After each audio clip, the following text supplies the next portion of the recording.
Okay, good.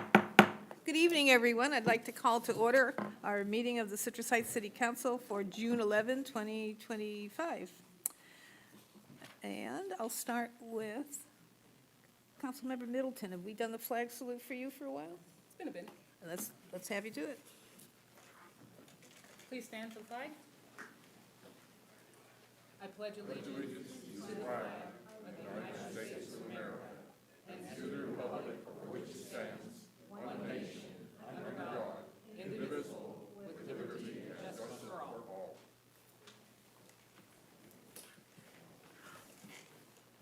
Thank you very much. The next item is Amy, roll call. Councilmember Middleton. Present. Councilmember Nelson. Present. Councilmember Schaefer. Here. Vice Mayor Lopez Taff is absent. Mayor Karpinski Costa. Present. And I want to say, too, that we haven't lost our attorney, Ryan.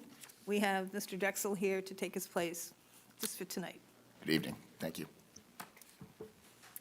This meeting of the Citrus Heights City Council is live and recorded with closed captioning. It is cablecast on Metro Cable Channel 14, the local government affairs channel on the Comcast and DirecTV U-verse cable systems.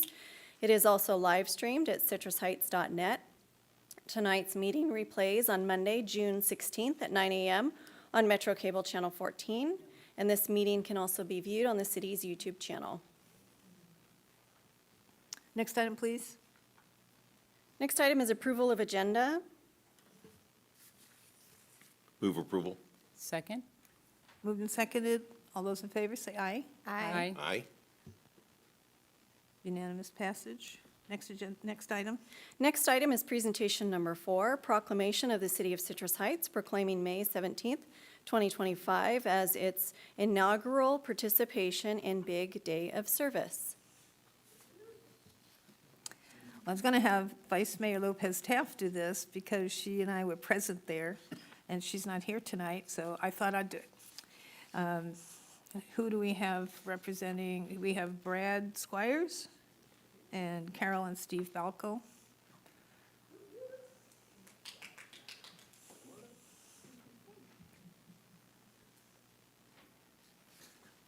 Great, thank you, kids. Okay, here's our whereas. The Orangevale Fair Oaks Community Foundation hosted its 7th annual Big Day of Service, where one day brings together community members in unity and service. And whereas this year, over 1,200 volunteers gave back to their communities across 82 projects in Citrus Heights, Fair Oaks, and Orangevale. And whereas this year marked Citrus Heights' first year as a participant in Big Day of Service, and hosted 14 projects in our city, giving back to our local schools, parks, service groups, first responders, and more. And whereas Big Day of Service brought together not only volunteers, but also engaged community members who stepped up as project leaders, including residents Carol and Stephen Balco, who served as the city's project captains, and local businesses that supported the event as sponsors. And whereas volunteering is one of the most meaningful ways we can give back to our communities, through volunteerism we build connections with the people and places that shape our everyday lives and strengthen the fabric of our community and deepen our shared commitment to one another. Now therefore be it resolved that the City Council of the City of Citrus Heights does hereby proclaim May 17 as its inaugural participation in Big Day of Service.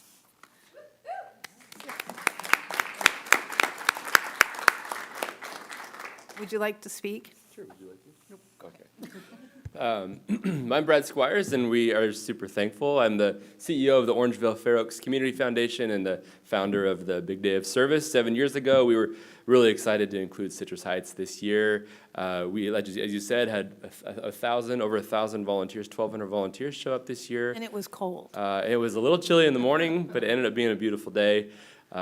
We provided over $150,000 of value to the community just on one day through volunteerism. So big round of applause for the entire community for coming together, supporting the Big Day of Service. And of course, next year we hope to do it again with Citrus Heights, May 16th, 2026. Thank you. Carol, or do you guys want to say anything extra on behalf of our city? I think Brad said it all, and Okay. we just want to say we really appreciate all the support that we got from the city, so. We appreciate you coordinating all the projects that were done in our city, and there were quite a few, and lots of volunteers. It was a great event. Thank you. So we'd like to come down there and maybe have a photo op with our council.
Next item, please. Our next item is presentation number 5. A presentation by Residents Empowerment of Citrus Heights, known as REACH, Board Member Andrew Campbell, reporting on Neighborhoods USA, the NUSA conference.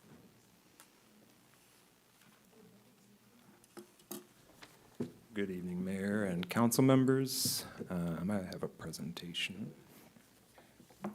All right, so my name is Wow, Andrew this is Campbell. nice. This is nice, a little presentation. Thank Good you, job yeah. already.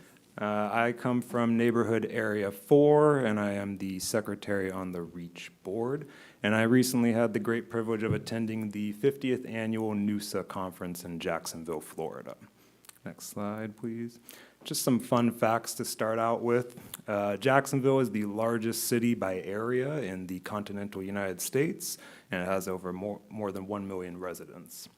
It's one of only 40 consolidated city and county governments in the country. I believe our closest comparison would be San Francisco. And being so large, it does have a very large urban park system. It claims to be the largest in the country, with over 80,000 acres of parks and green space. For comparison, that is almost 10 times the size of Citrus Heights just in parks. And they also have a trail for just about everything. They have a shrimp trail that'll take you to all the different seafood restaurants in town, an ale trail for craft breweries, coffee and donuts trail, a river walk, and an emeralds trail, which is still under construction, and it's going to connect a lot of different green spaces in the downtown area. I saw Ashley wants a shrimp trail, right? Next slide, please. So since it was hosted in Jacksonville, their neighborhoods department was very involved in the hosting of the conference, and I found it interesting to learn about the construction of that department and how it encompasses many of the different quality of life aspects within the city. Next slide. Next, just some trip stats about my trip. So I walked an average of 8 miles a day. I spent 24 hours traveling to and from Jacksonville, and by the end of it, I traveled by foot, car, shuttle, plane, monorail, bus, and water taxi. Next slide.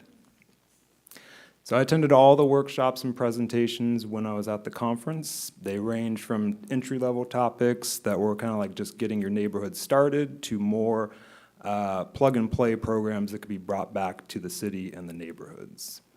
I'll kind of highlight some of those now. Next slide. So starting with something for the community, we received a presentation from an entrepreneur in the Georgia area that is making micro-housing communities. Specifically, the company is called Techie Homes, and they make home ownership more attainable by looking for blighted land under 2.5 acres and building more than 20 tiny homes under 1,000 square feet on that property. They allow those condo-style homes to be sold for $250,000 or under, and therefore making not only an alternative living style in a very complex housing market, but also presenting a more affordable option for first-time home buyers. Wow. Next, oh, and of course, I know that that won't be done by the city or any neighborhood programs, but I did think it was a very interesting concept to look at, specifically in a city like ours that's building itself into a regional destination with multiple tiers of housing.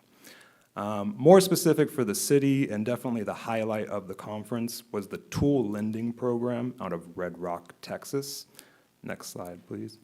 So this program won Neighborhood Program of the Year, specifically for the category of physical revitalization and beautification.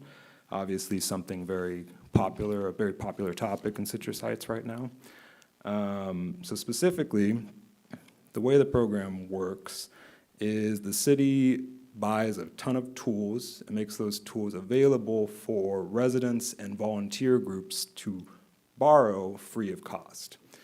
You can use it for neighborhood improvement projects, community cleanups, volunteer programs, and also for referrals from code enforcement violations. And that's kind of how the program was first initiated. The idea was that if you got a ticket for having a lawn that was out of control and your excuse was that you didn't have a lawnmower, here is a lawnmower that you can borrow and take care of that problem. Good job. This program was so successful that they've expanded it several different times and re-envisioned it, and then also gone into other programs that are similar as well. So this is kind of like their tool library or tool lending depot. On the next slide, I have a list of a couple other things that they kind of expanded it to. So specifically, they have a block party trailer, very similar to the one we have here in Citrus Heights. They also have a movie night in a box that reminds me a lot of what the Sunrise Parks and Rec Department does and what PONA does. And for instance, the city could purchase that entire package on its own and make it available to all the different neighborhood associations throughout the year. A curb painting kit for putting street numbers on curbs, a fence staining kit complete with a pressure washer and a spray painter or a paint sprayer, with the idea that this helps with beautification in the city if you're staining your fences or improving a corner lot. And they went all the way into taking all these volunteer hours and making kind of a neighborhood leadership conference day where they celebrate all of that leadership capacity that they've generated throughout the year. The real selling point for this program was specifically when the presenter explained that for an investment of about $15,000 to build this program, they then generated $54,000 54,000 volunteer hours, which they estimated to be about $1.7 million in value from the hours donated and the community enhancements generated. So I thought that was a really cool program and something that would be great for the city to look into. Next slide, please. Something more specific for the neighborhoods was a program all about connecting neighbors within their specific areas. Next slide. So this program goes by many different names, but it was pitched to me as Out and Abouts, and also kind of explained as trick-or-treating for adults. So the general concept would be that on every first Sunday of the month, a number of volunteers, anyone who's willing, would host a location at their home for neighbors to meet and greet. The simplest version of this is simply just kind of standing out there and greeting your neighbors as they go by, chit-chatting for as long as they're willing. More complex version would be actually hosting cookies and drinks and maybe even games or music or something like that. But very similar to trick-or-treating for adults, and really with the sole program of intention of getting people interacting, get to know your neighbors. He started with some statistic that I wish I could find about how much more likely you are to trust someone after having one interaction with them. So I did think that this was a very interesting program that could be brought back specifically for neighborhoods and could really bring a lot of community to our city. I think that's it for my presentation. Any resources that I collected, such as presentation materials or PowerPoints, will be shared with neighborhood leaders through Reach, and I'll be, of course, available for questions to any neighborhood leaders or the council. Where'd you go on your Pride tour? I took the river tour, so I went up and down the St. Johns River. They like to talk about how they're the largest of this and that, and so they are the largest waterfront within the entire state of Florida. They have a bunch of rivers and beachfront property. So I went up and down the river, and they explained the ecological environment and the different tourism that they're building along their gigantic waterfront. Well, good you weren't in there during the mosquito season, yes? Right, yeah. I got a question. So what was the thing you liked the most, and what was the thing you didn't really think was cool? Definitely the most exciting was that tool lending program. It's maybe not a perfect fit for everywhere, but if you just imagine the amount of positivity that could be generated from one program like that, it's pretty inspiring. Like the least, I'm a little bit of a picky eater, so I'm never pretty happy with conference food and everything, but they did have some pretty good food throughout the conference, but it's always something I think could be improved. Okay. Yeah. So just a little FYI, the Sacramento Public Library does loan lawnmowers and leaf blowers and all that sort of thing, so it's already here. Do they have a lineup like that, or just one at a time? Like if it's already I gone don't when you know, I get just there? looked up online to see if they had it, they have Because it. this looks like something you could, have several at a time. Let's say it was a big event and you needed 4 lawnmowers, so I don't know if the Yeah, library. I don't know how many they had, but they certainly, everything's electric because it's California, Yeah. but yeah, it's You did a great electric presentation. lawnmowers but great presentation, Andrew. Thank you very much. Great presentation. You were definitely worth sending because. Yeah, I would Good- highly advocate for Set more the people bar to now. go in the Anybody that future. goes after this is going to have to come back with this good report. Thank you very much, yeah. Yeah, great job. Thank you, I really appreciated the in-depth presentation. appreciate it. And I like the thought of the adult trick-or-treating. That'd be cool. Yes, I think that's perfect for neighborhoods, and it's very plug and play. If you Why can don't you almost, try it out in your area and let us know how it goes? yeah, I'll get together with my team. Yeah, it's Okay. a great idea. Great, Thank you very much. Thank you. thank you, sir. Next item, please. Next item is presentation number 6, presentation by the Citrus Heights Police Department for National Night Out on August 5th, 2025.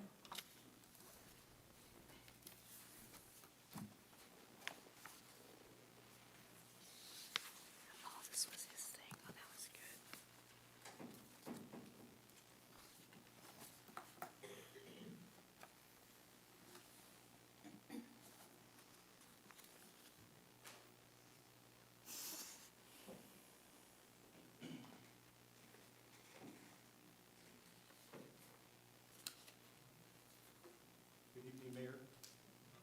Good evening, Mayor, members of the City Council, Mr. City Manager, Chief Turcotte, and members of the public.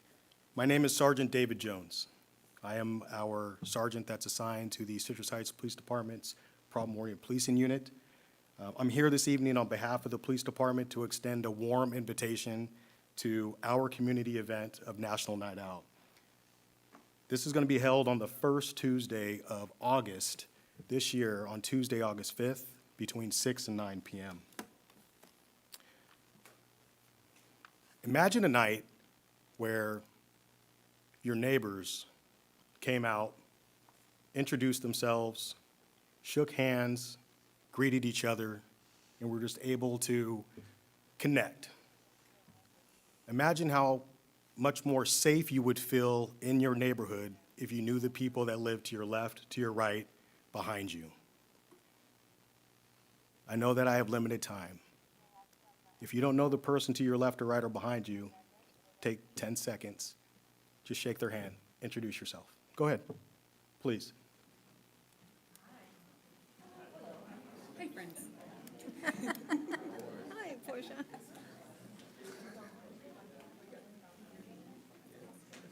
It's like, they do this in church. So for the people in the room, it's that simple. I know we get comfortable in our bubbles. I know we live in our neighborhoods. Some of us don't like to come out of our homes. However, if you just take that moment to get to know your neighbor, I promise you will feel safer. You will get a chance to communicate, talk about some of the problems that are going on in your neighborhood, be in solidarity, and have a common goal of trying to figure out ways to solve these problems. It's a nationwide commitment to safety, solidarity, and the strength in connected communities. So what's National Night Out? It's the nation's night out against crime. It's an event that began in 1984. It's an annual event that aims to foster police and community partnerships and neighborhood camaraderie. It generates support for and participation in local anti-crime programs. It strengthens neighborhood spirit and police-community partnerships. It heightens crime prevention and drug prevention awareness. You might ask, what am I going to expect at National Night Out? Some people in this room, some people that are watching on TV have never participated in National Night Out before. The gentleman that was just speaking before me, I love the presentation. If we're talking about doing that on Sundays, that is a great way to connect and unite. National Night Out is something that we can do every single year, and we can grow this program together. We can build stronger neighborhoods together. Community engagement, paramount. Food and refreshments, I'll be there. Barbecues, potlucks, other beverages. I mean, we got to have a good time with it. Family-friendly activities and other outdoor games. I love tossing cornhole bags. So if you sign up, I'll be there. Various city departments and our elected officials are going to attend. They're going to intend to increase crime prevention awareness. They're going to show support for our community. We're showing up to develop and foster relationships with the communities that we serve. We gather information on the neighborhood issues that are happening in your neighborhood, so that way we can figure out ways together to solve these problems. We're there to answer any questions that you might have. Most of all, we got to have fun. So we're building stronger neighborhoods together. So how do you register to sign up for this free event? You can go to www.citrusheightspd.net. From there, just click on the National Night Out banner. Looks like this in the top right-hand part of your screen.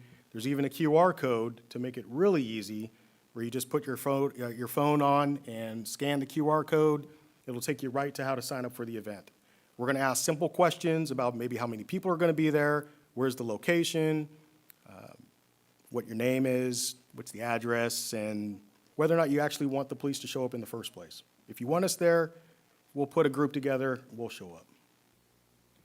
Fill out that brief form, and again, registration's completely free. The only thing that is going to cost you is time and a partnership. This is how we all feel safe. So again, please take a moment just to get out of your comfort zone, just for a little bit. Extend a hand, invite your neighbors, host a little kickback. Matter of fact, I'm so passionate about this that my wife is here in attendance tonight, because I'm going to retire in a few years, so I've been attending National Night Out events as a police officer, probably going for the better part of the last 20-plus years. I want to host my own someday. She knows that I'm the neighborhood guy that people come to from time to time just to talk and catch up on the outgoing person and type. But this is what we need to do in order to build these relationships. So please take a look at the QR code, look at the city event planner, and sign up. Thank you.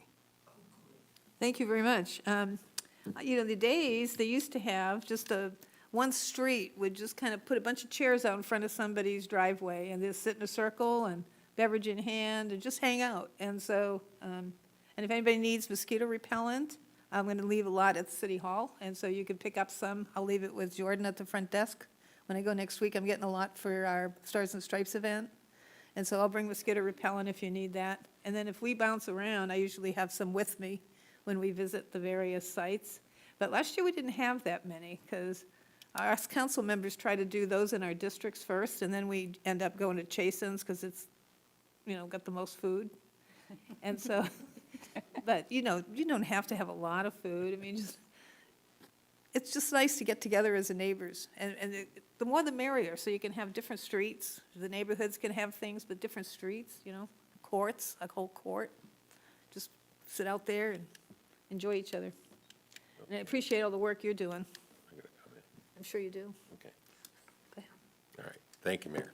So I just recently became acquainted with Sergeant David Jones here.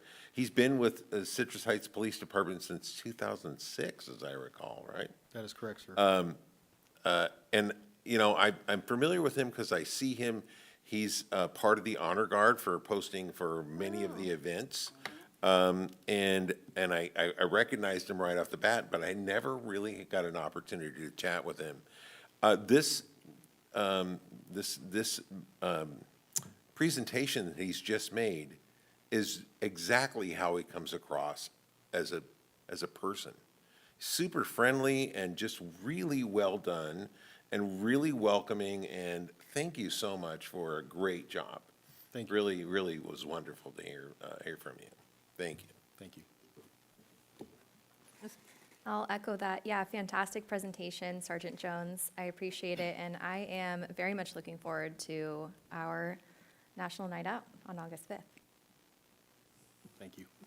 Fun fact, I tell the fact every single year. National Night Out started in 1984. That's the year I was born. It's 41 years old this year. Oh, wow. There you go. Old enough to drink. Just barely. Okay, that's it for that item, right? Next item.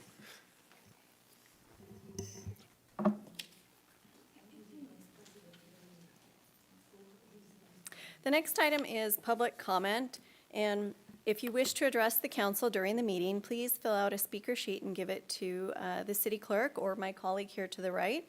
When you're called upon to speak, step forward to the podium and state your name for the record.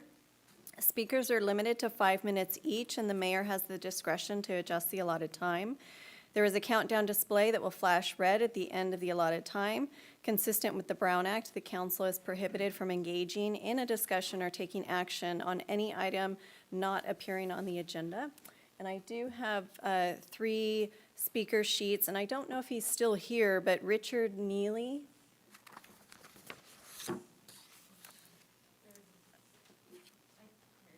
Oh, okay, staff has already spoke with him. Next is Gigi.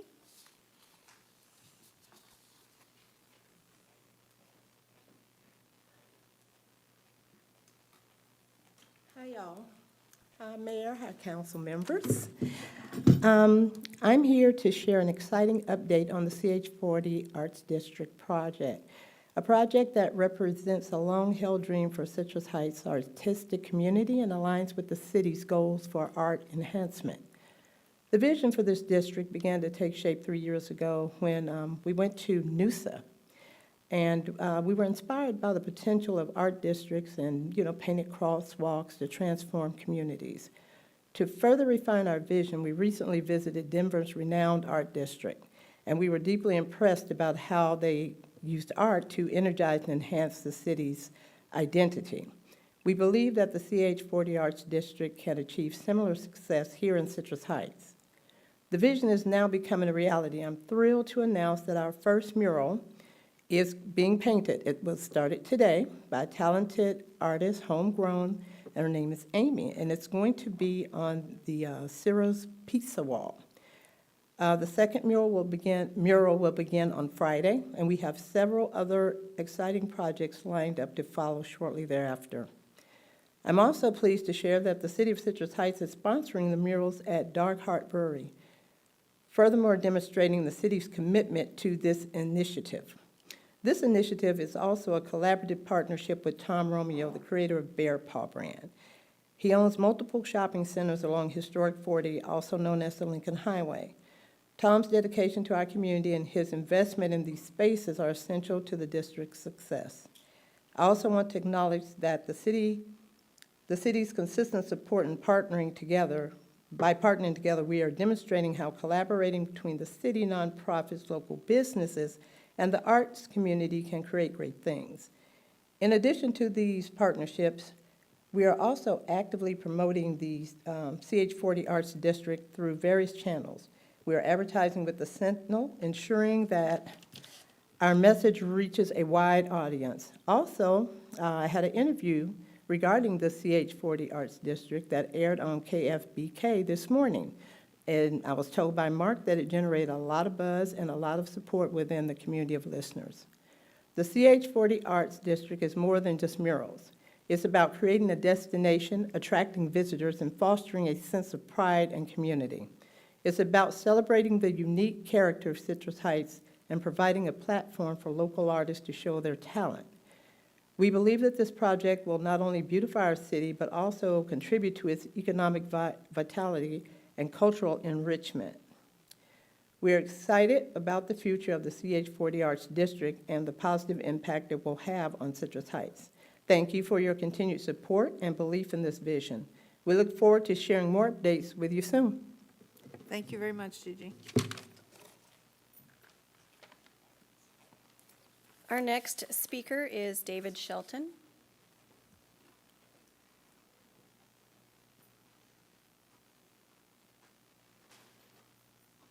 Mayor, council members, my name is David B. Shelton, and I speak here quite frequently. I have prepared presentation, but I'm going to go off. National Night Out. I moved here in 2002. A neighbor 2 doors down was sitting in his garage, and a man walked up and pulled a knife on him and said, "Give me the keys to your car." Wisely, he gave him the keys to his car. The police caught him and gave him supervised living, but anyway, that triggered me. I didn't know who my neighbor was. So I got together with other people in the neighborhood, and I had a national night out at my house. And I told the people on the street, I said, the mayor's gonna come, the police are gonna come, all the people. You can't do that, they won't come here. I says, okay, you come and you see. And they came and they saw. To my little house, I had all these people come there, and it was fantastic. So I'm all for neighborhood night out. We still have in Pona, I'm in Pona 5. Our supervisor's right there, council member, Tim, does a wonderful job. Anyway, I want to put that plug in. Are you going to do it again this year? Pardon? Are you going to have National Night Out at your house again this year? No, because it's organized at the park. We go to Brook Tree Park and we get the trailer. You can get the trailer, and we sign up, I guess, 5 years in advance because we've always got the trailer. I've got the ordinance on fireworks. That's the purpose of my visit. I've also got the letter that was written by Commander Webb to the police chief of police. And the ordinance, we spent a lot of discussions on it, and all of the meat is in the ordinance. However, it's how it's presented. And we had it, it's reviewed by the city manager. I don't know if we have a new city attorney, but Scott Drexel's not city attorney in the past. We've got a new city attorney, okay. And I don't know how actually the law gets written, but I have here ordinance 2025, number 1, fireworks. And I'm not a lawyer, but I know there's a difference between words of if, who, may, should, and shall. Shall being the strongest. The so-and-so shall. But after the shall, you can put shall be able to come up with a different approach. So what it is, I just want to read some of the sections of this law. Under host liability, no host shall knowingly, shall's there, but it says knowingly allow any person. So you've got to approve that they knew what was going on with the fireworks. And then there are provisions where this shall not apply. It shall not apply to the possession, manufacture, storage, display, sale, use, or discharge of fireworks as permitted under federal or state law. Then there's a second section.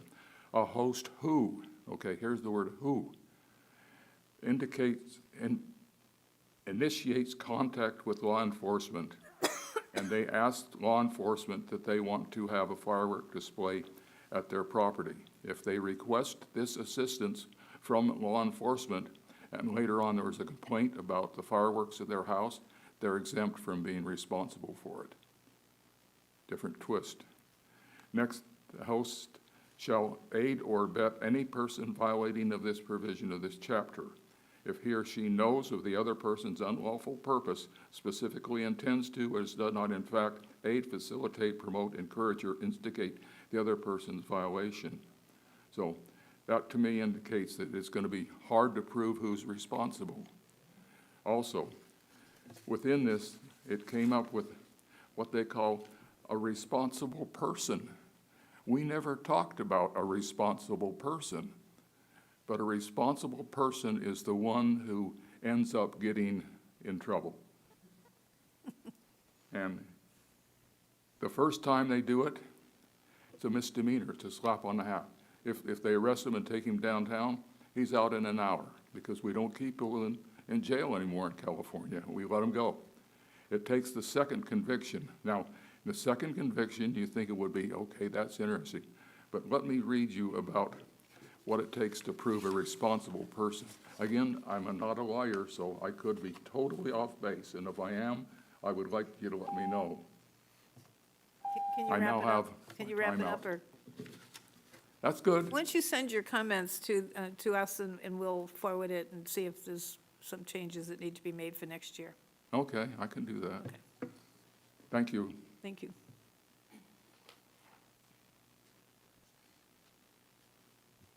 And that's all the speaker sheets I have. Okay, next item then. Next item is comments by council members and regional board updates. I'll start with Ms. Middleton. Thank you, Mayor. Let's see, it is graduation season, as many of you probably already know, and I am fortunate to have an eighth grader who had eighth grade promotion at Sylvan Middle School and is now going to be a Maverick. He's going to Mesa Verde High School, and I'm super excited about that. But I also want to make sure I say congratulations to all the parents and grandparents and aunts, uncles, all family members who are celebrating our graduates, whether they're going from TK to kindergarten or off from middle school to high school or on to college. It's really important that we celebrate our youth who are actually, going to be the ones who may one day be sitting up here doing our job. I also encourage parents to explore, because it's summertime. Let's start over. One, stay hydrated, okay? It's 104 out there. We want to make sure folks are staying hydrated and taking good care of themselves. Secondarily, for the parents out there who are trying to figure out what to do for their kids and don't want to spend a ton of money, San Juan Unified School District summer programs have been updated, and there are tons of fun things for kids to do. I'm sending my eighth grader over to learn about freshman math so that he can be, better at math than I am. So these activities are a great way to keep our kids engaged in learning, and you can find more information at sanjuan.edu/summer. And that's all I've done so far. Thank you very much. Councilmember Nelson. Thank you very much, Mayor. Well, I attended a few events since our last meeting. On the 2nd, I attended the Sayonara groundbreaking with the rest of our council, and that was really exciting to be a part of. I'm really looking forward to serving as much as I can as a volunteer in that community and seeing it being built. And then the same night, I attended the community meeting for County Supervisor Rosario Rodriguez here in this room. I did go down the street and caught people leaving the meeting by the congressman. Unfortunately, I didn't get to attend any of the actual meat of the event. But this one here was well attended, and the supervisor gave some good information as to what she's been up to in the county. And then on the 9th, just this Monday, I had a meeting with the city manager, our director of general services, and our mayor, along with the Sacramento Transportation Authority executive director. And he was giving us some information on potential legislation that they're trying to push through. So that was it. It seems it wasn't busy last couple of weeks. Were you busy? What'd you do? Okay. Thank you, Mayor. So, as number one, I'm going to hold up here. When David ran out of time just now for public comment, and he was asked to wrap it up, that's how you do it. That's really how you do it. You don't carry on longer. He just ended his thing, and we're gonna get some more information from him, but kudos to you, sir, for taking that step, so. We have him trained. Yes, well, okay, so on the 29th, I just say COG, it was a budget meeting. We're in the midst of budget season, and we we reviewed the budget. I think it's about, I think we did pass it, actually, and then we had a transit lunch right after that to talk about all different kinds of modes of transit. It was a great speaker, and it was about, the speaker talked about microtransit. Which actually might be fitting for our community at some point in the future, so that was great. And then we had, What is it? What's that? What is microtransit? microtransit, that's a really kind of a broad term. It is, sometimes it's automated taxis, sometimes it's like down in the Silicon Valley, it's called SV Connect. But it's an Uber service, but it's operated by the transit authority. And they have their own app and all that, and so, again, we should probably look at that at some point in the future. It was a very interesting talk, about, how we can enhance, that goes to enhancing the regular transit, because we're covering the first mile, last mile. And we briefly kind of discussed it here. And it's really something we should probably, transit ridership is still recovering from COVID, so we certainly like to see more transit riders, but right now, I understand there's certainly some challenges there.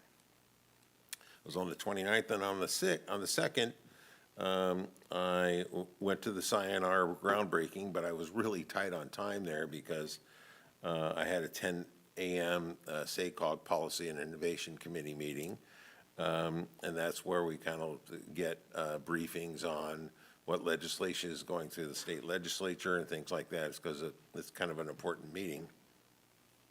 So I made it to that, and then I did that evening, went to Supervisor Rodriguez's presentation in this room, which is great, and like Councilmember Nelson, I quickly ran over to Ami Berra and just caught the very tail end of what was happening over there. So, and then on the 4th, we had City Scoop. And then on the 6th, that was Friday, we had I had a Capital Corridor Joint Powers Authority briefing for Link 21. The Link 21 is a new rail line that is planned to go across the bay. In addition to BART, BART gets really crowded, and this is Link 21 is a planned full-width rail program to go, kind of standard rail, to go across to San Francisco. And that will be kind of sort of part of the whole Capital Corridor full rail programs. It's heavier rail than light rail. So that's an interesting thing. We're still figuring out the budget for that. That is still quite a ways down the road. We're just kind of in the planning stages of that. We're 10+ years away from that actually happening. Then on the 9th, we had the SAC-RT board meeting, and that's where we did adopt the new budget, $267 million. And lots of details on that is certainly, while I think it's a very interesting, I love data, so there's tons of data in the budget. But I was really surprised. We're trying to get the fare box recovery. Right now, it's only about 7% or $19 million out of the $267 million. Only 19% of that, 19 million of that comes from fare collection. So that's pretty low. So with that, that's what I've been up Well, to. you have been busy. Yes. You've been busy. I didn't think I was that busy these last few weeks. Good time to go see the doctor and the dentist and the hairdresser and whatever. So on, hang on a second. did go to the Sayonara. All of us were there. It's going to be a wonderful project. Congressman Barrow was there. He did donate some of the money towards the project. It is going to be super. It's going to transform that whole street, and I look forward to that project going forward. And then I came back here to do Monday with the mayor, then I interrupted it to have a meeting with Councilmember Middleton and our director of, Casey, director of development, community development, and our city manager. We talked about the traffic study that was done on Auburn Boulevard in the light of the church that's being proposed there. So it was a traffic study, and we were just kind of given the skinny on that. And if you guys want to get the skinny, you can arrange to go get the skinny. And then I did not go to either Rodriguez or Amityville. My foot was so bad, I couldn't walk. It just was a bad foot day. But I did go to City Scoop, and I want to thank Sam's Club for donating just tons and tons of ice cream. And it wasn't very well attended, so I had 2. But it was still fun. I did get to meet the principal of San Juan High School. He was there, and that was nice. And then I went on the 9th, had another Monday with the mayor, interrupted with the meeting that Councilmember Nelson talked about with our Sacramento Transportation Authority guy. And it's just a meeting on some legislation that he's pushing through the legislature and wanted our feedback on that legislation. This morning I had a sewer meeting, and really nothing exciting happened at the sewer meeting, except to let you know and remind people that if you qualify for the rebates, not the rebates, but the lower rate, the Lifeline Assistance Program, you can get more information on the sewer website about it if you qualify, because we did a public outreach. You may have received an insert in your sewer bill that you qualify. If you get on SMUD's assisted rates, then you definitely qualify for sewer as well. So, but you could qualify for sewer without the SMUD one. You just have to go on the website, look at the qualifications and the contact person. It isn't a whole lot of money, but geez, in these days, if it buys you a $5 cup of coffee, it's like, wow. So anyways, more on that, because we raised the rates, we thought we'd raise the assistance. So you might want to check it. Other than that, that's it. That was kind of a slow 2 weeks for me. Okay, is there another item behind this one? I'm sure there is. Next item is the consent calendar. We have item 7, approval of the minutes. Item 8 is a second reading of an ordinance making zoning code amendments. Item 9, a resolution of intention to record delinquent solid waste charges, penalties, and interest on the property tax roll. Item 10, Senate Bill 1, road maintenance and rehabilitation account funding and project list for fiscal year 2025-2026. 11, the San Juan Avenue Complete Streets Project Phase 1, approval of contract amendment number 3. Item 12, approval of the final subdivision map for Sayonara subdivision. And item 13, resolution adopting the amended salary table. And before council takes action, I'd just like to turn it over to the city attorney for a brief statement. Mayor, I have a quick comment regarding the last consent item, a resolution adopting an amended salary table. Under Government Code Section 54953C3, an oral statement must be made on the action of salary schedules, and fringe benefits for executive managers. So in conformity with that Government Code section, this item is a recommendation to approve a 1.3% cost of living adjustment to the salary range for Administrative Services Director, Community Development Director, Economic Development and Community Engagement Director, General Services Director. And these changes will become effective on July 13th, 2025. That's it. Thank you. Okay. I would like to just pull item 10 for a comment. Anybody else have any items they want to yank out? No? Okay. I can't see who's over there. Is Regina here? I move approval on all other items. Well, wait till I can do 10 and we'll do them all at once. Oh, okay. I just want to bring up 10. Could you call 10's title again, please, Amy? Item number 10 is the Senate Bill 1, road maintenance and rehabilitation account funding and project list for fiscal year 25-26. And I just wanted to pull this so that the public knows what we're doing for our extra road maintenance, the extra money that's coming. The gas tax is going to go up. Get your gas before July 1, because when the gas tax goes up big, we now get another share of that new tax, right? So that's in addition to the tax that we're already getting, correct? That is correct. SB 1 that was enacted in 2017 sets aside a separate tax that is a tax on top of your per gallon of gas as well as diesel. It also enacted some other revenue sources through renewal of registration based on valuation of the vehicle and including a separate cost for electric vehicles as well. So the funding that we receive every year as part of the requirements, we are to present to council and receive council approval of our expenditure plan for the following year. And so that is what is And so before you. this is an additional 2 million on top of what we're. On top of our regular gas tax, and this will also go strictly to our resurfacing and complete streets projects as we have identified in the CIP and in the budget. And this is on top of the $4 million a year that we get from general fund, and on top of the gas tax and measuring maintenance that we put forth towards our So street. we've spent a lot of money on roads. That is the plan. That is the plan. So just so the public knows. Do you have a rough number? Of what? Because I think it was like 7 It's about 7.5 to 8 million, based upon the revenues that we've projected. Of course, some of those projections are a little over, so we adjust those every May, June. And then at the end of the year, we are required to report back to the state on how we've expended these funds as Some of well. it's spent on not resurfacing, but on those ADA ramps and Correct. other things, so. Council but- recently awarded a contract for those efforts, so we will be constructing about 164 new ADA ramps, repairing some storm pipe, and some miscellaneous sidewalk repairs in advance of the resurfacing for this next year. So just let the public know we are going to be full of asphalt. And on top of that, there's also a note in here that it also includes Madison Avenue. So Madison Avenue corridor is a shared roadway with Sacramento County. Sacramento County does take the lead on those resurfacing efforts. That project is currently out to bid, and that is to resurface from San Juan to Fair Oaks Boulevard. We anticipate that that work will be done next year. It's part of a larger project that Sacramento County is putting out to bid, so we expect that it'll be done next spring, next summer.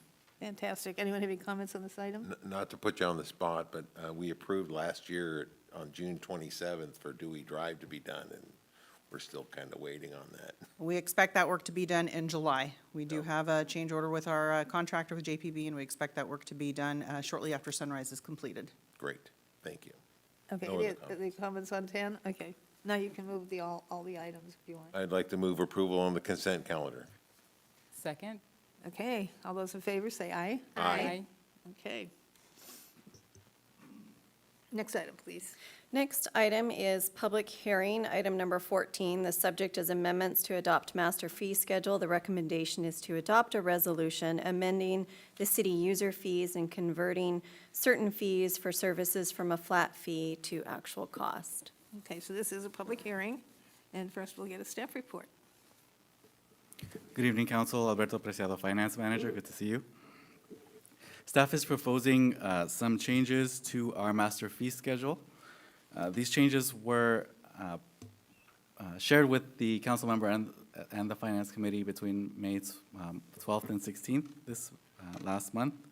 The items being proposed to be changed are planning fees and deposits, event center deposits, and should the council approve these changes, changes will take effect in 60 days. The detailed items are included at the end of the packet for your reference. However, I'll not be covering the individual items specifically during my presentation. The planning fees that are proposed to be changed have been proposed to be changed to reduce the barriers for permits for applicants for planning activities. This reduction adheres to the economic development work plan that council approved earlier this year. Several of the flat fees are going to, under this model, are going to be changed to a deposit model where the applicant will pay a deposit, and then staff time and other city costs will be reduced from the deposit. If there's any left over, it'll be refunded. However, more complicated permits could potentially see an increase in cost, and this is a specific item that require the public hearing for a potential that some of these costs could be increased versus decreased. 3 planning deposits are also proposed to be reduced. These deposits are being reduced to align the amount of the deposit to be closer to the actual cost for the deposits. In addition to the planning deposits, staff is also proposing a reduction of certain event center rental deposits. This is to increase accessibility to the space for the community. Staff has not needed to use the full deposit in very many occasions during events, and the events are also required to hold event insurance, so that would cover the city in case of a major damage or cleaning that would be required. Which brings us to our recommendation and open for questions. Any questions?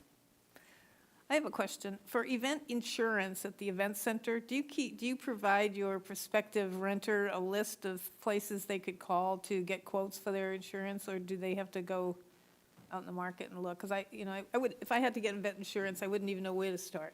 The event holders can either buy insurance through one of our city providers, so they buy a separate policy using a city provider, or they can, if they can show their own insurance, that the city also accepts As long as that. there's some outlet for a dumb person who doesn't know where to get insurance. Okay, so that's good.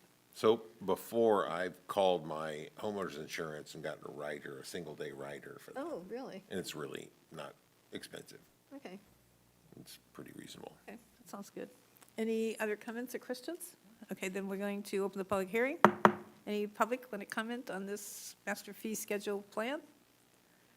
Seeing none, I'll close the public hearing and go for a motion or comments or anything. I'll make a motion. Ready? Adopt a resolution 2025 amending city user fees to lower the deposit collected on certain Citrus Heights Event Center rentals and on certain planning deposits, and charge certain planning fees from a flat fee to an actual cost. Second. Seconded by Councilmember Nelson. All those in favor say aye. Aye. Okay. Thank you very much.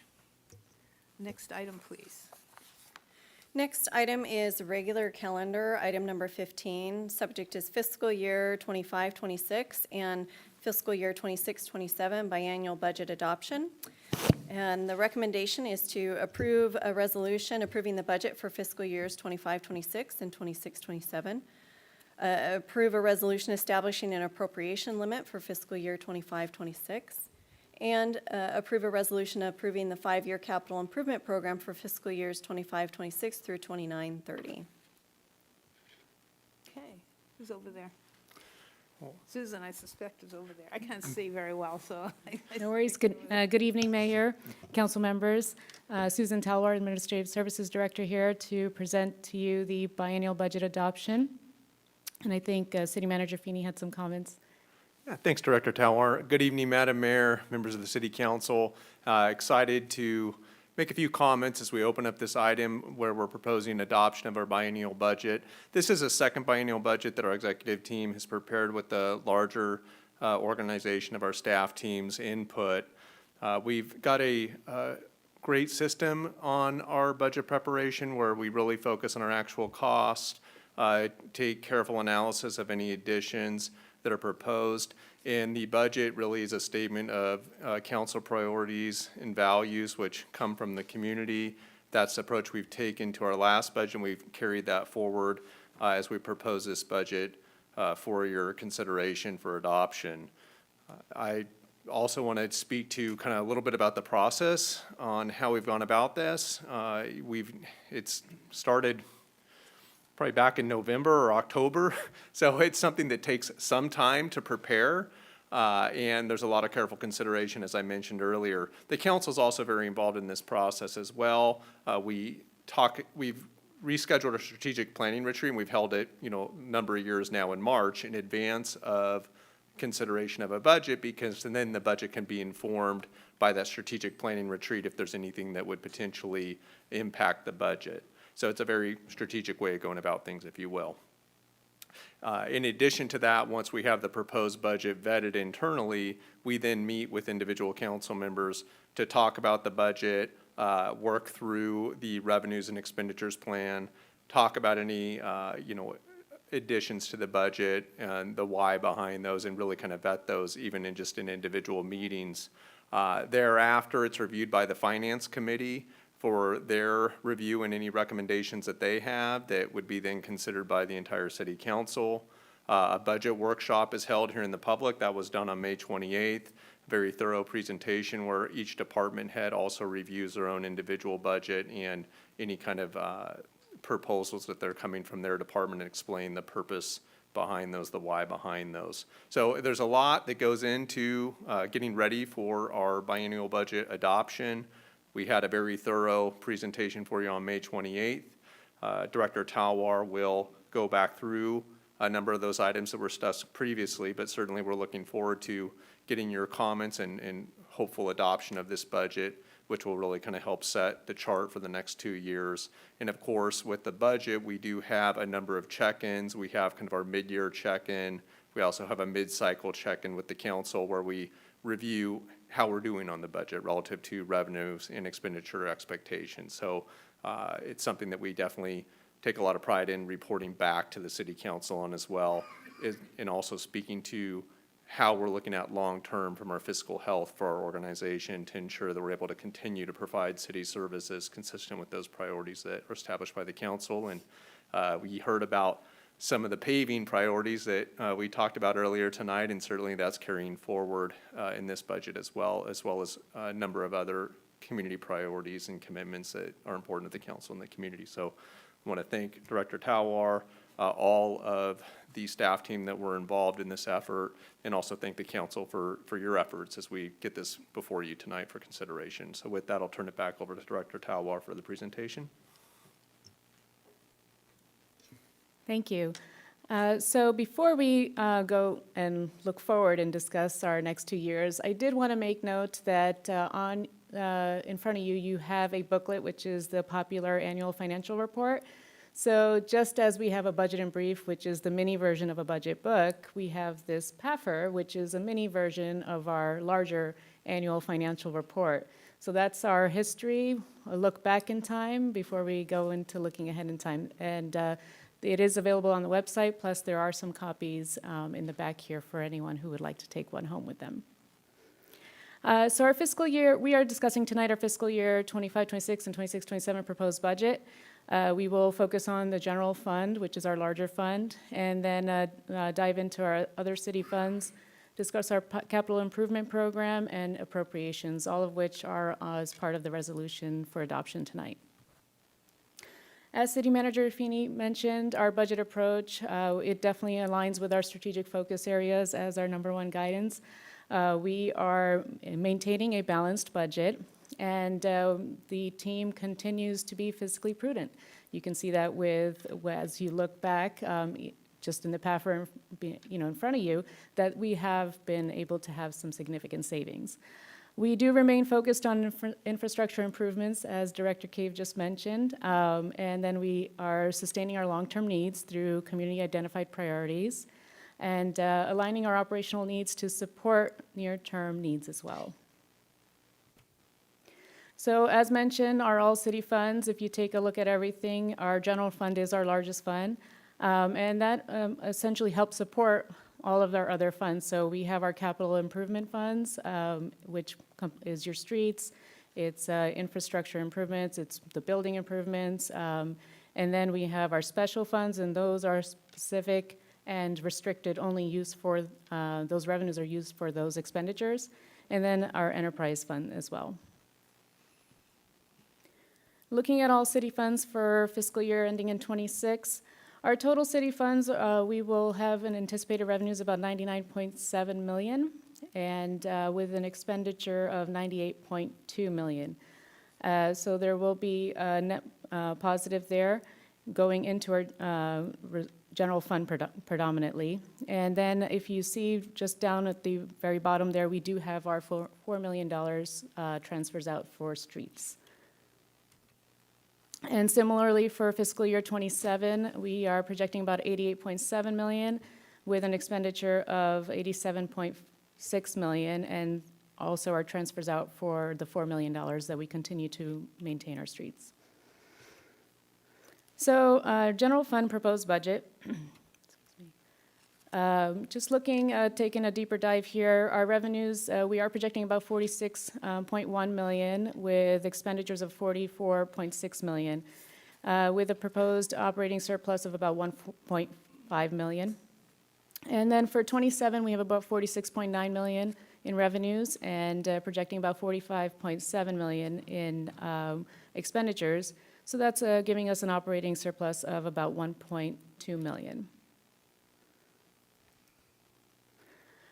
Taking a little bit of deeper dive into our general fund revenue, our largest revenue source is our sales tax, and that comes in about 30% of our total revenue, followed by our intergovernmental revenue and then property tax.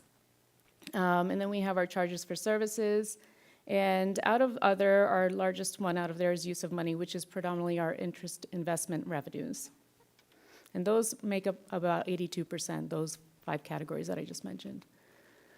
But highlighting sales tax itself, for every dollar that is spent here in the city, about 7.75 cents of that is sales tax. However, out of that 7.75 cents, we get about, the city of Citrus Heights gets about 1.01 cent. So it is our largest source of revenue, and we are getting about pennies on the dollar. And then taking a deeper dive at our general fund revenue, property tax allocation. Again, if for every dollar that we receive in property tax, 8.4 cents is what is allocated to the city of Citrus Heights. So here you have our general fund revenue broken out, as mentioned, $46 million in proposed for '26, and then we have about, for fiscal year '27, $46.9 million projected. And you can see, as we mentioned, we have our taxes and fees and then our intergovernmental revenues. Those are predominantly driven by HDL, who we contract with, that has been evaluating these for years and helps a lot of agencies throughout the state. And then for license and permits, we did take a little bit of a conservative approach there, depending on the market right now. So we took about a 7.5% cut there, just to remain a little bit more prudent on that. And then use of money, similarly, as we start to draw down our reserves for those capital improvement plans and not knowing where our interest rates may go, we took a conservative approach on that as well.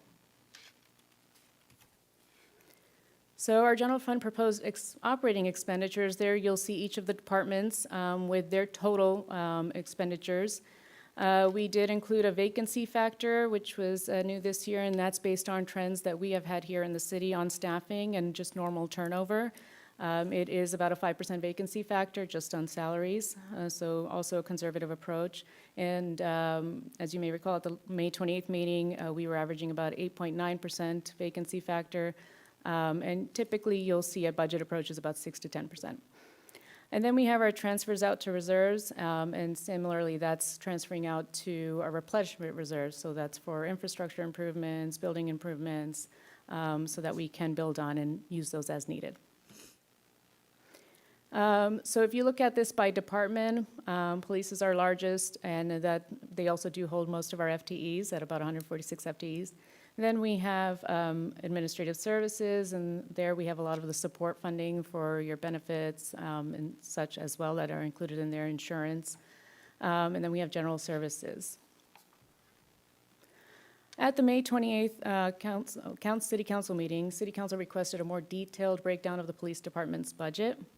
About $28.4 million of the, this is, I just want to make note, this is total budget. It includes general fund and special fund. They're supported by both general and special funds, and that's about $28.4 million. And then staff will work to, by mid-cycle, break that down even further and present that to you before then. So some of the breakdowns that we did, we have 3 kind of divisions within it. We have the operations, which is patrol and communications within that. Special services, which includes investigations, special operations, code enforcement, and animal services. One of the other major points that we wanted to highlight was the position requests. We have about a request for 4.25 positions.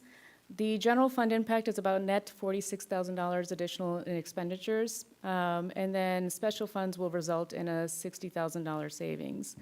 We have noticed a great improvement in the way the city looks with the Citrus Heights Cares campaign and the beautification team. We have the construction inspector, which actually would result in a $25,000 savings to general fund by bringing that in-house. Similarly with the traffic light technician as well, we anticipate that as a savings to special funds. And then we have our custodian. There's a need for increased just about a quarter FTE there. And then a senior facility attendant, which would act as a team lead. And it is a limited term position, so that is not an FTE change. But it would be a little bit of a decrease to general fund so that we have better support at our event center as we start to maintain and get more events coming in. And last but not least, we did have the requested pop sergeant, and that was about a $37,000 increase to the budget, but no FTE change. It was a reclass from a police officer to a pop sergeant. So just going over the general fund overview, as mentioned, we have our transfers to replacement service funds, the $1 million and $1.1 million. Our capital improvement, we continue to allocate $4 million annually to street maintenance and repairs. We are also in the fiscal year 25-26 allocating Old Auburn facility improvements of $500,000. And if we will gauge and come back at mid-cycle if we need to make any adjustments to that. And then we had our positions of about 4.25 FTEs, bringing us to 215 full-time employments. So looking at the 10-year forecast, typically you're used to seeing the table of the 10 years. Wanted to highlight this in a graph form just to kind of highlight where our funds are and what's going on with them. So we maintain a healthy balance above city council targets. So city council targets you'll see is in that purple line right at the bottom below the orange line, which is the city manager's targets. City council targets are at 17% of operating expenditures, whereas city manager targets are 25%. And what you're seeing, the drawdown there on reserves, is really our continued funding towards streets of $4 million.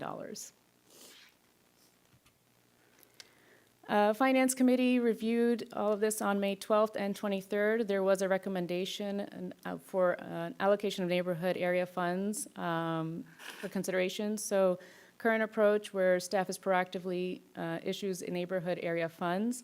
The recommended approach from Finance Committee was to a simple annual application process for both REACH and individual neighborhood areas, consistent with other city grant administration process. So, I don't know if you wanted to have that discussion now on the approach, but we're just looking for some direction tonight on that. Take it away. Thank you. So we talked about, the Finance Committee talked about the $500 stipend that we give to all the neighborhoods. I didn't want to limit it to that. I wanted to, if a neighborhood has a greater than $500 need, I wanted to give them an opportunity to apply for a grant for that. So, so it just seems very simple. Once a year, each neighborhood comes forward and applies for a grant, and so that they can tell us how much they need. Seems pretty straightforward. That sounds reasonable, yeah.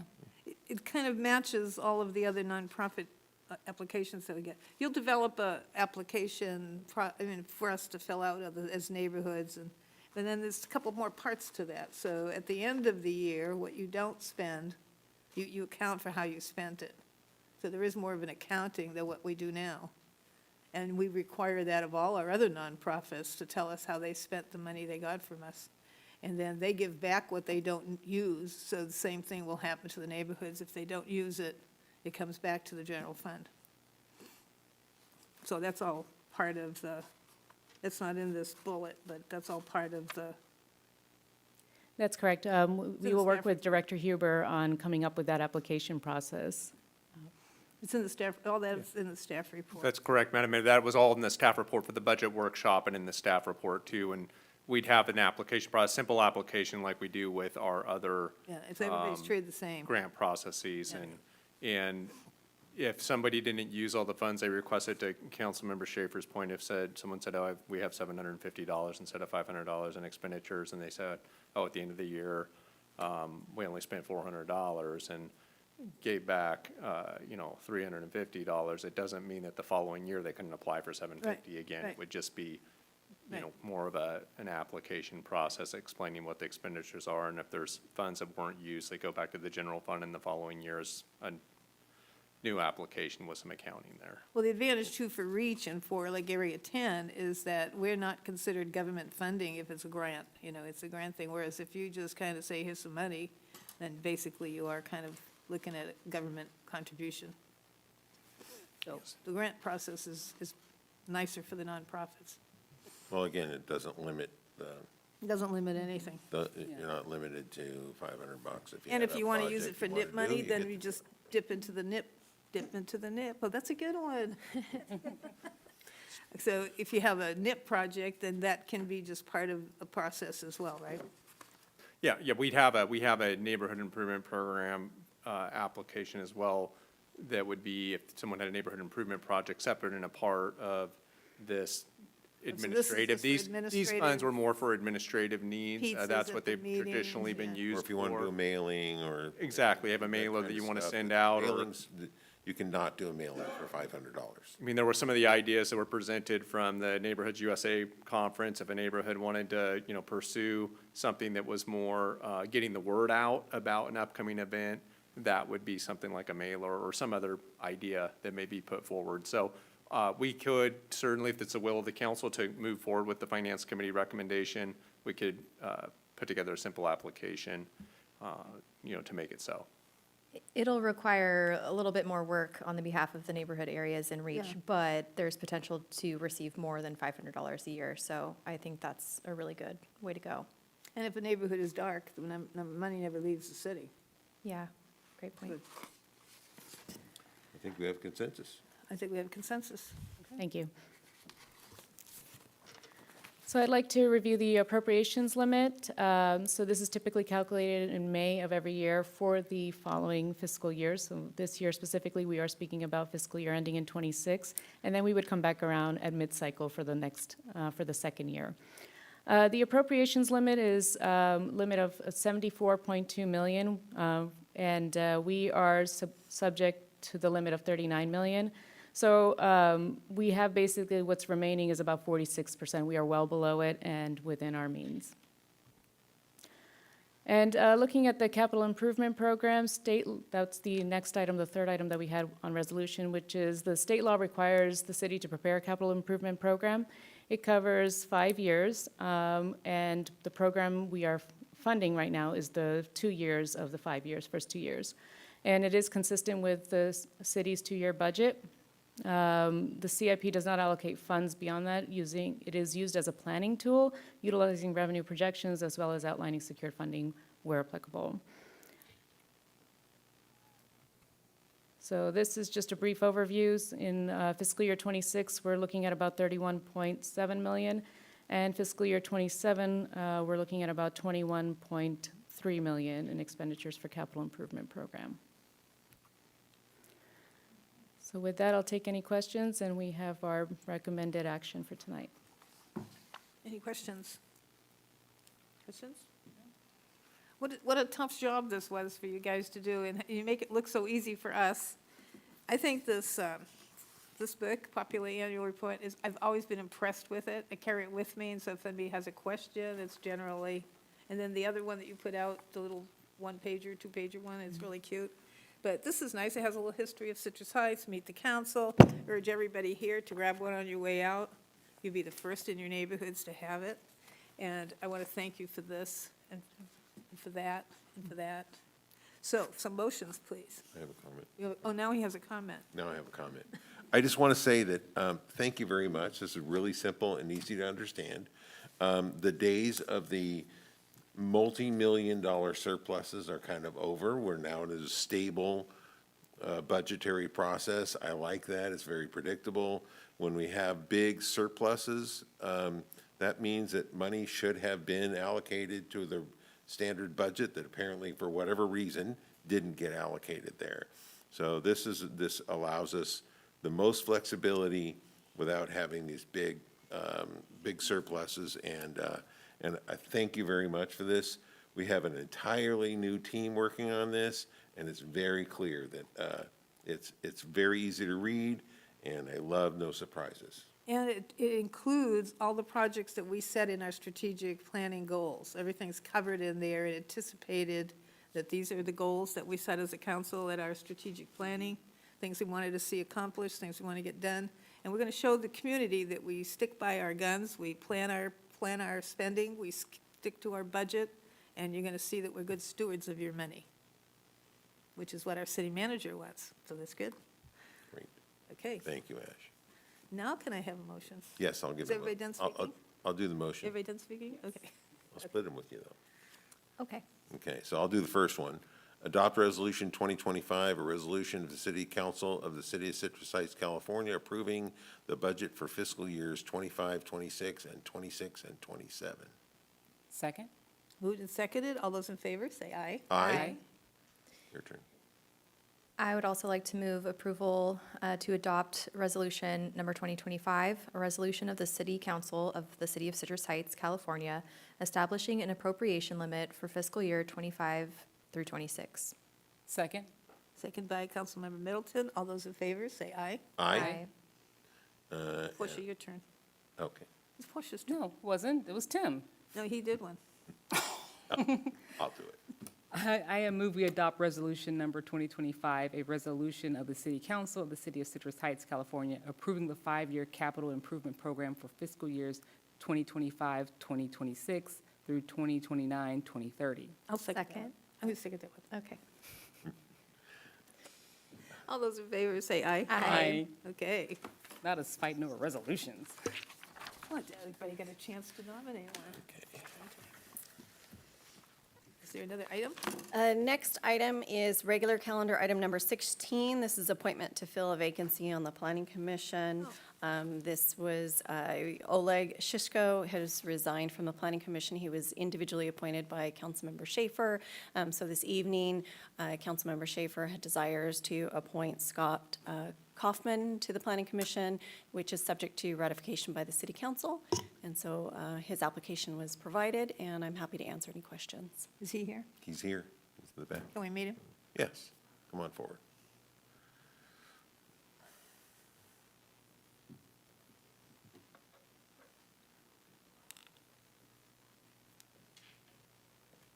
Hello. Hi, Scott. Nice to see you, Scott. Pleasure. Scott has lived in the city. He bought his home a few years ago. 3 years ago. Yeah, down in that new area on the lower Mariposa area. What do they call that? What's the It's community Abby's Gate. It's between the San Juan Park and the school there, that controversial development. Yes. I live in there now. 5555? Yes, You're in 5555? I am. I'm not 5555. That's the whole development, but I'm 5526. Okay. I was on the council when. Really nice in When the there. neighborhood opposed that project, so. I remember. Yeah. Really nice in there. So, any questions for Scott? You understand the GAN spending limit, don't you? I do. See, there we go. Someday we'll get a little lecture on what it used to mean. Okay. It's not what it was. Yeah. Yeah. All right, do we need a motion for this? Yes, we just ask that council make a motion to ratify the appointment. I'll make the motion. Okay, I'll second it. Okay. All those in favor, say aye. Aye. Welcome to the Planning Commission. Well, thank you. Congratulations. Thanks. Nice meeting you. Pleasure. The next item is department reports, of which there are none. The next item is city manager items. All right, good evening, Mayor, members of the council, Ash Finning, your city manager, and I just want to start off by thanking our team, Director Talwar and Finance Manager Preciado for their diligent work, and also our senior accountant, Dina Jenkins, who was here present for the last budget presentation, but was definitely an instrumental part of that team to get us to where we got tonight, which was adoption of our biennial budget, and then all our other staff team members that were involved with that process. Just great job on that, appreciate it, and also all your work on that, council, so thank you.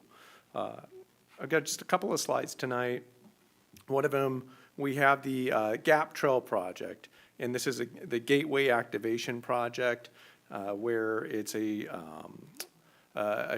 in a gap, in our trail system, and we're looking to connect our northern trails up to regional connections to Roseville's trails. And there's been some public outreach meetings to date on that.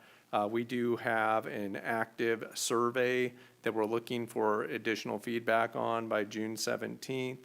There will be another pop-up event near Big Oak Mobile Home Park on the Old Auburn Multi-Use Trail on Saturday, June 14th from 8 to 11:30. So our staff team will be out there to get some feedback from neighbors in the neighborhood.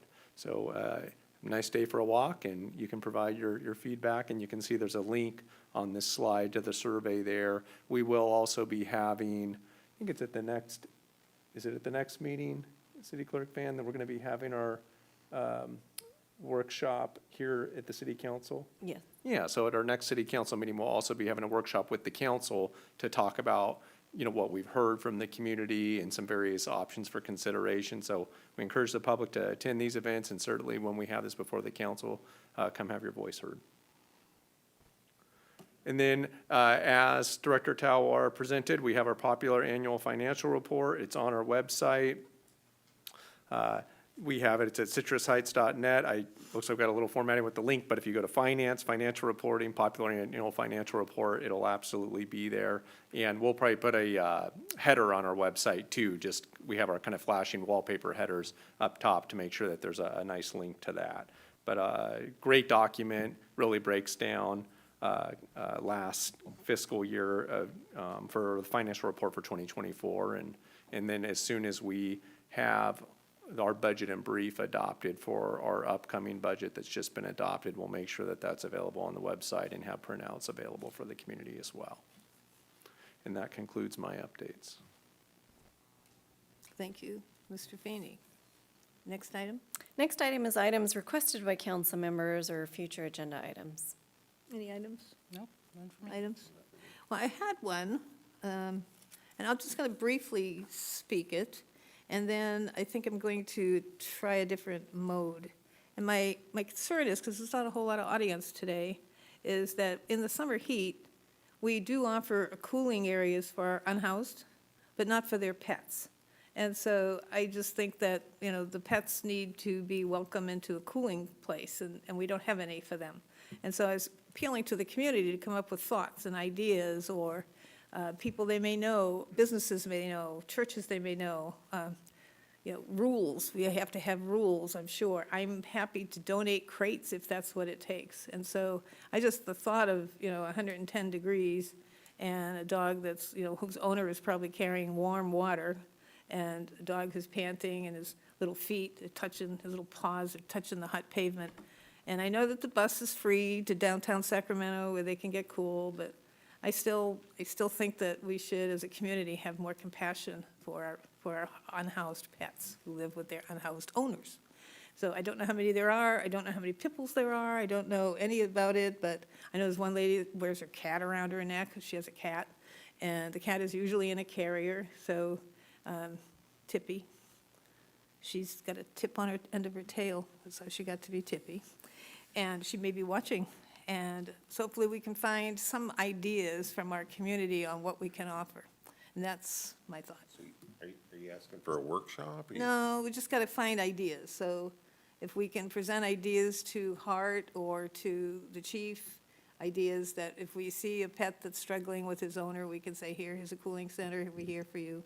It's like something as a community that we work together. Okay. This kind of thing. I'm using this as my pulpit. Okay. Thank you. That's it. That's it. We're adjourned? We're adjourned.